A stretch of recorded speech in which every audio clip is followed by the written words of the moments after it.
നമസ്കാരം. നിമിഷപ്രിയയ്ക്ക് മോചനം സാധ്യമാകുമോ എന്നുള്ള ചർച്ചകളുമാണ് ഇപ്പോൾ സമൂഹ മാധ്യമങ്ങളിൽ നിറയുന്നത്. പലരും അവരുടെ അഭിപ്രായങ്ങളൊക്കെ തന്നെ പറയുന്നുണ്ട്. പല രീതിയിലുള്ള അഭിപ്രായങ്ങൾ വരുന്നുണ്ട്. കൃത്യമായി അവിടെ എന്താണ് സംഭവിക്കുന്നത്, എന്താണ് സംഭവിച്ചത്, ഇനി എന്താണ് സംഭവിക്കാൻ പോകുന്നത് എന്നതിനെ കുറിച്ച് നമുക്ക് കൃത്യമായ വിവരങ്ങൾ, അതായത് സ്ഥിരീകരിച്ച വിവരങ്ങൾ ലഭ്യമല്ല എന്നതാണ് സത്യം.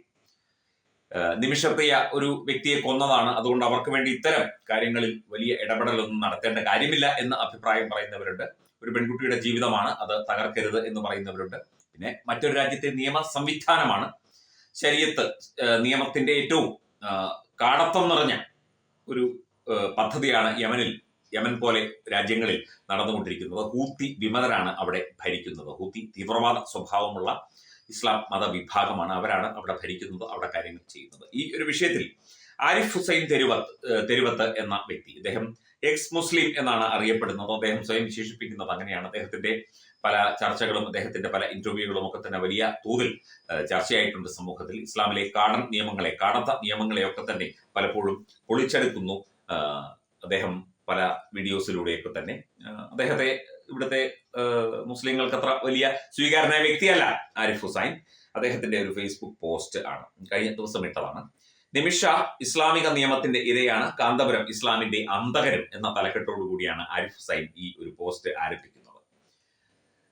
നിമിഷയുടെ ജീവൻ അപകടത്തിലാക്കിയതും മറന്ന് സ്വയരക്ഷയ്ക്കായി നിമിഷ ചെയ്തത് കണക്കിലെടുക്കാതെ മുസ്ലിമിനെ കാഫിർ കൊന്നാൽ ഖിയാസ് നിർബന്ധം എന്ന നിയമത്തെ മറികടക്കാൻ തത്രപ്പാട് പെടുന്നത് കാണുമ്പോൾ, അതിനെ ആഘോഷിക്കുന്നത് കാണുമ്പോൾ ചിരിയാണ് വരുന്നത്, ആശ്ചര്യവും.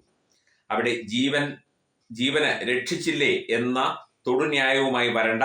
യമൻ തീവ്രവാദികളായ ഹൂത്തികളുടെ നിയന്ത്രണത്തിലാവുകയും ആ യമനുമായി നയതന്ത്ര ബന്ധങ്ങൾ ഇല്ലാതെ ഇരിക്കുകയും അതിന്റെ പേരിൽ മറ്റൊരു രാജ്യമായ ഇന്ത്യയുമായി ഔദ്യോഗിക ഇടപെടൽ പോലും തടസ്സപ്പെടുകയും അന്നേരം ഒരു ഉസ്താദ് വിചാരിച്ചപ്പോൾ ഇടപെടാൻ സാധിക്കുകയും ചെയ്യുക എന്നത് ആഘോഷിക്കാൻ ഉള്ള വകയല്ല. മതരാഷ്ട്രങ്ങളുടെ ധാർഷ്ട്യവും അവരുമായുള്ള നമ്മുടെ ഇടയിലുള്ളവരുടെ അസാധാരണമായ ബന്ധങ്ങളുമാണ് എന്നെ ആശങ്കപ്പെടുത്തുന്നത് എന്ന വളരെ വ്യത്യസ്തമായ ഒരു ആംഗിളിലാണ് ഈ ഒരു പോസ്റ്റ് ആരിഫ് ഹുസൈൻ ഇട്ടിരിക്കുന്നത്.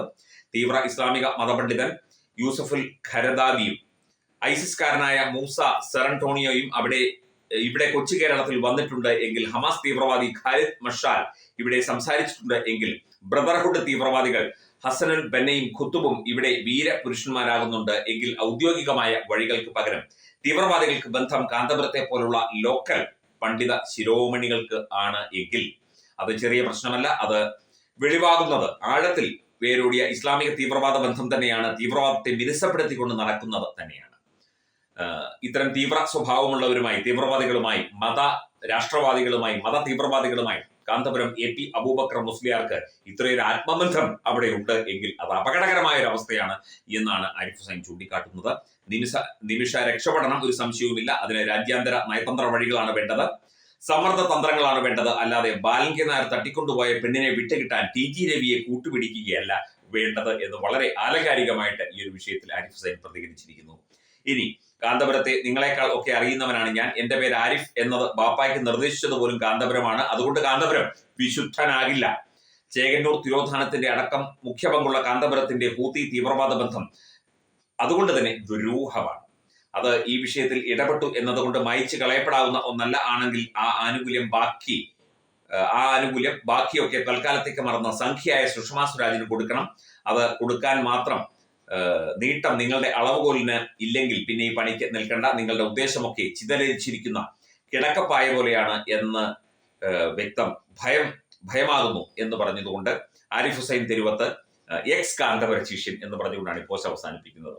ഇത് വളരെ ശ്രദ്ധേയമായ ഒരു കാര്യമാണ് അദ്ദേഹം ചൂണ്ടിക്കാണിച്ചിരിക്കുന്നത്. അതായത് ഇത്തരം തീവ്രവാദികളുമായിട്ട്, മത തീവ്രവാദികളുമായിട്ടൊക്കെ കാന്തപുരം പോലെ ഒരു വ്യക്തിക്കുണ്ടാകുന്ന ബന്ധം, കേരളത്തിലെ പല സംഘടനകളും, മുസ്ലിം സംഘടനകളും വിദേശ മത തീവ്രവാദ ഗ്രൂപ്പുകളും തമ്മിലുള്ള ആ ഒരു ബന്ധം ഇത് അന്വേഷിക്കേണ്ടതല്ലേ, ഇത് പരിശോധിക്കേണ്ടതല്ലേ? ഞാൻ വിളിച്ചു പറഞ്ഞാൽ അന്നേരം IS തലവൻ അല്ലെങ്കിൽ അൽ ഖ്വയ്ദ തലവൻ കേൾക്കും, അല്ലെങ്കിൽ ലഷ്കർ ഇ തോയ്ബയുടെ ഏറ്റവും പ്രധാനപ്പെട്ട വ്യക്തി കേൾക്കും എന്ന് അവകാശപ്പെടുന്നത് ഒരുതരം അംഗീകാരമാണോ കൊടുക്കേണ്ടത്? അല്ല, അത് അപകടകരമായ ഒരു അവസ്ഥയല്ലേ?